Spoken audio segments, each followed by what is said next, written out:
All right, it's the wild, wild west of 2026 open enrollment, and there are a ton of options available. So, my friend Nate, the benefit broker, what about DCP, direct primary care? I keep saying it backwards, DPC, whatever. Direct primary care, what do we think? DPCs are awesome. I highly recommend anyone looking for more of a hands-on conversation where you can continue to go back to the same, whether it's a nurse or a doctor or care physician, usually have an app type format and ability to communicate about different options that are available to you. What's great about them is you can schedule visits routinely.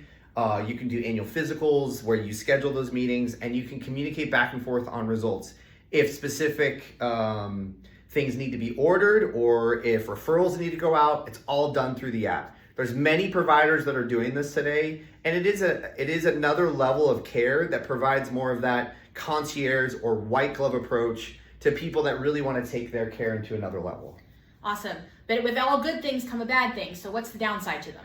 Well, there's costs associated to that, right? There's an annual membership, and typically with that kind of experience, you're going to pay potentially more out of pocket, depending on what kind of type that you're in. Again, we've talked about this in other videos, but primarily when you get anything with coverage with care, and think about it this way, the more interaction you have, the more cost associated is to that. So look at your situation financially, discuss this with maybe the HR team at your business, but ultimately think about the kind of care that you want and preventative care that you can manage in order to take care of you and your family the best way possible. Right. There's tons of options out there, and what works for the person sitting next to you may not work for you, may not work for the person sitting on the other side of you. That's the thing about healthcare, is it's all incredibly individual. You have to decide what works best for you and your family in your situation.